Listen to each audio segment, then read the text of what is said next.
তাহলে এখন থেকে একটা কিছু শুনলে বিশ্বাস করবেন? একজন এসে বলল, ভাইজান আপনার মেয়েরা দেখলাম আরেক ছেলের সাথে বাজারে ঘোরাফেরা করে, ওই রমনার বটমূলে দেখলাম আপনার মেয়ে আরেক ছেলের নিয়ে ফষ্টি নষ্টি করে, লোকের কথা বিশ্বাস করে বাসায় যে মেয়ের চুলের মধ্যে ধরে মাইর, আইজো মার কাইলো মাইর। এরকম হইতে পারে না? হয়তো ওই লোক আপনার মেয়ের মতো দেখতে আরেক মেয়েকে দেখছিল। এরকম হয় কিনা সমাজে? একজন এসে বললো, ভাই আপনি এখানে ভাবিরে তো দেখলাম ওই জায়গায় আরেক লোকের সাথে ঘোরাফেরা করতেছে, খবর রাখেন না বাসা? আপনি দেখে মেয়েকে, ঘটনা কি? আমার খেয়ে আমার পরে আরেকজনের সাথে, যে এই বাড়িতে যে মায়ের, কোনো কথা নেই। দেখবেন যে ছোট্ট মারামারি থেকে এই ঘটনা অনেক সময় বিচ্ছেদ বা ডিভোর্স পর্যন্ত করায়, ঠিক কিনা? ওই যে শোনা কথায় কান দিচ্ছেন, ফাতা ভাইয়ন আপনি চেক করেন নাই, হয়তো আপনার স্ত্রীর মতো দেখতে বা আপনার স্ত্রী যে জামা পরে, যে পোশাক পরে, এরকম পোশাক পরে আরেক নারীকে দেখছে, আপনার বউ না এটা। আপনার মেয়ের ব্যাপারে যে তথ্য দিয়েছে এটা সঠিক নয়, সে আপনার মেয়ের মতো আরেকটা মেয়েকে দেখেছে, এসে আপনার কাছে বলে দিছে, আপনি বিশ্বাস করছেন। ভেজাল আছে না নাই? এই ভেজালগুলোকে থামানোর জন্য কোরআনে এই বিধানগুলো নাজিল করেছে কে? তাহলে ফরিদপুরের ভাইয়েরা, সমাজটাকে সুন্দর রাখার তথ্য একটা শুনলেই বিশ্বাস করবেন না। সিলে কান নিয়ে গেছে শুনলেই সিলের পিছনে দৌড়, নাকি? কি করবেন? আগে কানে হাত দিয়ে একটু দেখবো কান দুইটা আছে না নাই, তারপরে চিলের পিছনে দৌড়ান। তাহলে এখন থেকে আমরা তথ্য একটা শুনলে বিশ্বাস করব। তাহলে কি করবেন? বলতে হবে কি করবেন? যাচাই বাছাই, জাস্টিফিকেশন অফ দ্য নিউজ। কোন নিউজ জাস্টিফিকেশন ছাড়া আমরা প্রচার করব, বিশ্বাস করব, শেয়ার করব না। ওহে আমার ইমানদার বান্দারা, শোনো শোনো, খবরদার কখনো কোনো মুমিন বান্দারে ঠাট্টা করো না, অবজ্ঞা করো না, ঠাট্টা করো না। তার মনে কষ্ট হয় এমন কোন কথা তারে বলো না। নেভার স্কপ অফ এনিবডি, কাউকে নিয়ে ঠাট্টা করবেন না। তার দেহ নিয়ে, তার আকৃতি নিয়ে, তার বংশ নিয়ে। এক লোকের বাবা ছিল চোর, কিন্তু তার ছেলে অনেক ভালো। আপনি কি তারা বলতে পারবেন তুই চোরের ঘরের চোর? বলতে পারবেন? চুরি করছে বাবা, ওর কি দোষ? কথা বলেন। এগুলো কবিরা গুনাহ। আওয়াজ করে বলেন তো কি গুনাহ? কবিরা গুনাহ। কারো আকৃতি নিয়ে, আমার ফরিদপুরের কলিজার টুকরা যুবক ভাইরা, কারো আকৃতি নিয়ে কখনো অবজ্ঞা করবে না, তুচ্ছ জ্ঞান করবে না। এটা কবিরা গুনাহ, এটা আল্লাহ খুব অপছন্দ করেন। এর কারণ আকৃতিটা আমাদের হাতে নাই। আমাদের কারো নাক লম্বা, কারো খাটো, আমরা কেউ কালো, কেউ সাদা, আমরা কেউ স্মার্ট, কেউ অন্যরকম। তো এই যে আমাদের এক এক ধরনের আকৃতি, এটা কি আমি বানাইছি? আপনি বানাইছেন? দিছে কে? এই জন্য কারো দেহের গঠন নিয়ে যদি আপনি অবজ্ঞা করেন, এটা পক্ষান্তরে আপনি স্রষ্টাকে নিয়ে অবজ্ঞা করবেন। কারো দেহের আকৃতি নিয়ে যদি আপনি তুচ্ছ করেন, তাকে তুচ্ছ করেন, আমার রবকে আপনি তুচ্ছ করেছেন। চিল্লায় বলেন ঠিক কিনা? খবরদার, তুই কালু, তুই লম্বু, তুই মোটু, তুই কানা, তুই রোহিঙ্গা, আছে না নাই? ইদানিং ইদানিং এটা খুব চলে। এই রোহিঙ্গা নামটা আছে না? ফরিদপুরে এগুলো ঢুকে নাই না? আমাদের ওইদিকে দেখি কি অবস্থা, কারোর সাথে কেউ লাগলে তুই রোহিঙ্গা। কি আশ্চর্য, এই গালি কবে আসলো? হ্যাঁ, অনেক ধরনের গালি। ঢাকায় আরেকটা চলে ফইন নির্বুত, কি বলে? এই এগুলো আগে শুনি নাই আমরা, রিসেন্ট এগুলো বলা শুরু করছে। ফইন নির্বুত, রোহিঙ্গা না। এগুলো বলে আপনি কাউকে অবজ্ঞা করতে পারবেন? পারবেন না। খবরদার, এটা কবিরা গুনাহ, এটা ছোট গুনাহ মনে করবেন না। কারণ আকৃতি নিয়ে তুচ্ছ করা যায় না, কারণ আকৃতি দান করেছে কে? ওয়াল্লাযী ইউসাউইরুকুম ফিল আরহামি কাইফা ইয়াশা লা ইলাহা ইল্লা হুয়াল আজিজুল হাকীম। তিনি এমন সত্তা যিনি তোমাদের চেহারার অবয়ব দিয়েছেন, তোমাদের আকৃতি দান করেছেন তখন যখন তোমরা মায়ের পেটের ভেতরে ছোট্ট জোকের মতো ছিলা। মায়ের পেটের ভেতরে আমরা যখন সবাই এত ছোট্ট, তখনই আমাদের চেহারার আকৃতি দিয়েছে কে? কে সুন্দর হব, কে ছেলে হব, কে মেয়ে হব, কে মোটা হব, কে চিকন হব আমার ইচ্ছা হয়েছে? আওয়াজ করে বলতে হবে, কার ইচ্ছায়? প্রত্যেককে যদি আল্লাহ প্রত্যেকের নিজের চেহারা ডিজাইন করতে দিতেন, আল্লাহ যদি বলতেন তোমার চেহারাটা কেমন হবে তুমি ডিজাইন করো, তাহলে আপনি আপনারা কেমন বানাতেন? হ্যাঁ বলেন, ফরিদপুরের ভাইরা বলেন, সুন্দর করে বানাতেন তাই না? সবচাইতে স্মার্ট, সবচেয়ে সুন্দর করে আমি আমার চেহারাটা বানাতাম যদি আমাকে ডিজাইন করার সুযোগ দেওয়া হতো। কিন্তু এই সুযোগ তো আল্লাহ দেন নাই। ডিজাইন স্বয়ং করে দিয়েছেন কে? কোন নারীকে যদি আল্লাহ বলতে, এই নারীরা তোমাদের চেহারা কার কেমন লাগবে তোমরা বানাও, প্রত্যেক নারী কি করতো? বিশ্ব সুন্দরী করে নিজেকে বানাতো।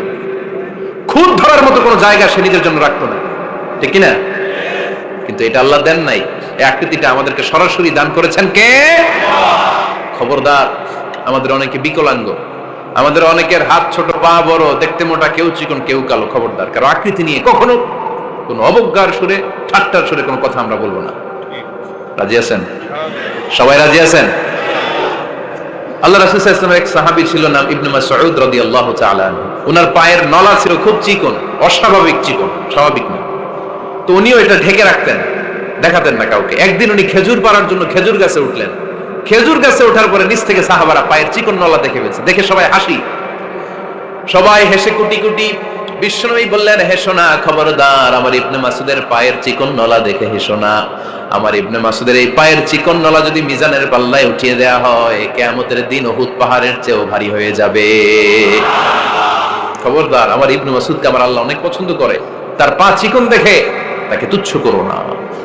আল্লাহর হাবিব সাল্লাল্লাহু আলাইহি ওয়াসাল্লামের 11 জন স্ত্রীর মধ্য থেকে একজন স্ত্রী ছিলেন একজন স্থূল আকৃতির, অবিসিটি ছিল, একটু মোটা। ওনার নাম ছিল সাফিয়া রাদিয়াল্লাহু তাআলা আনহা। তা আম্মা জান আয়েশার সাথে একবার সাফিয়ার ঝগড়া। নবীদের বউদের মাঝে মাঝে মাঝে ঝগড়া হতো, তবে সেটা হতো মধুর ঝগড়া। সুবহানাল্লাহ পড়েন। আম্মা জান আয়েশা রাদিয়াল্লাহু তাআলা আনহার বাসায় একদিন বিশ্বনবী বসা ছিলেন, আর একজন স্ত্রী, বিশ্বনবীর আরেকজন স্ত্রী রান্না করে কিছু খাবার আম্মা জান আয়েশার ঘরে পাঠিয়েছেন। এক দাসী দিয়ে বলল, যাও এটা আয়েশার ঘরে দিয়ে আসো, কারণ নবী আয়েশার ঘরে। আম্মা জান আয়েশা রাদিয়াল্লাহু তাআলা আনহা বললেন, এগুলো কি? ওই দাসী বলে, তরকারি। কে দিছে? অমুক স্ত্রী। কেন দিয়েছে? আমি কি রান্না করতে পারি না? তোমরা রান্না তোমরা খাও। এই কথা বলে পাতিল সহ উড়ায় মারছে চেহারার মধ্যে। এর কারণ ওনারা মানুষ ছিলেন, মানবীয় ব্যাপারগুলো ওনাদের মধ্যেও কাজ করত। আবার এক স্ত্রী ঝোল দিয়ে রান্না করে কিছু খাবার নিয়ে এসেছে। আম্মা জান আয়েশা রেগে মেগে ওই ঝোল নিয়ে ওই স্ত্রীর গালের মধ্যে মেখে দিয়েছেন। বিশ্বনবীর আরেক বউয়ের গালের মধ্যে ওই ঝোল লাগাই দিচ্ছে। এবার ওই স্ত্রী বিশ্বনবীর কাছে যে বলে, ইয়া রাসূলুল্লাহ, দেখেন আয়েশারে আপনি বেশি আদর করেন তো, দেখেন কি করে আমাদের সাথে। এই যে আমাদের গালের মধ্যে ঝোল মাখাই একেবারে মেকআপ বানাই দিচ্ছে। বিষ্ণু সাল্লাল্লাহু আলাইহি ওয়াসাল্লাম বললেন, তাই? আয়েশাকে ডাকো। আম্মা জান আয়েশা রাদিয়াল্লাহু তাআলা আনহা আসলেন। আল্লাহ রাসূল সাল্লাল্লাহু আলাইহি ওয়াসাল্লাম বললেন, তুমি কি আমার এই স্ত্রীর সাথে এমন আচরণ করেছো? আম্মা জান আয়েশা বললেন, করেছি। কেন?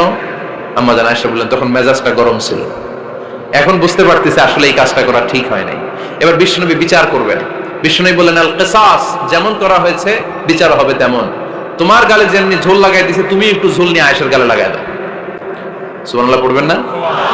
ওই স্ত্রীও কিছু ঝোল নিয়ে আম্মা জান আয়েশার গালে লাগাই দিল। এখন দুইজনে হাসতেছে, বিশ্বনবীও হাসলেন, আরশের উপর থেকে খুশি হয়ে গেলেন। কে? তো স্ত্রীদের মধ্যে মাঝে মাঝে এটা ঘটতো। সাফিয়া রাদিয়াল্লাহু তাআলা আনহা ছিলেন একটু মোটা।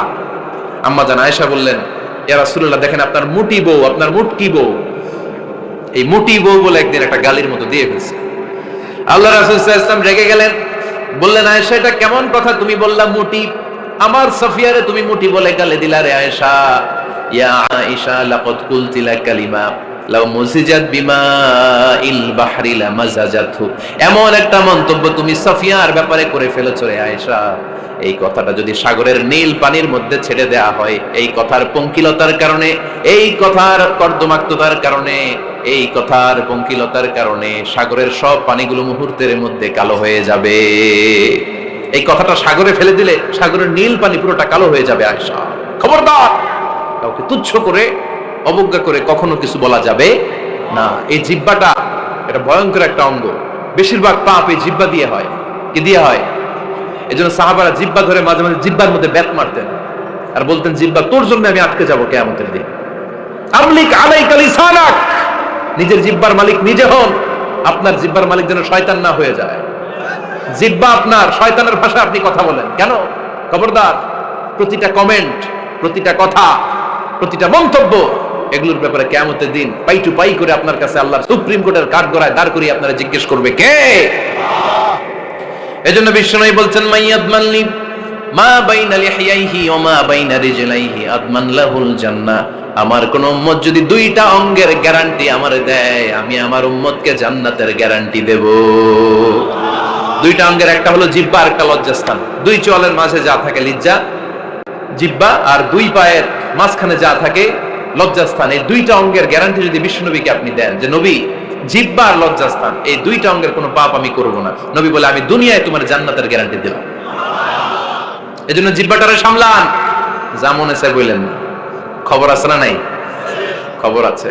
মা ইয়ালফিযু মিন কাউলিন ইল্লা লাদাইহি রাকীবুন আতীদ, যা মুখ দিয়ে বেরোয় লিখে রাখার জন্য দুইজন ফেরেশতা রেডি করে রেখেছে কে? চিল্লায় বলেন। যতদিন আমরা বেঁচে থাকবো ততদিন থাকবে আমাদের কাঁধে, আমরা মরে যাবো এই ফেরেশতারা উড়াল দিবে, ঠিক কিনা?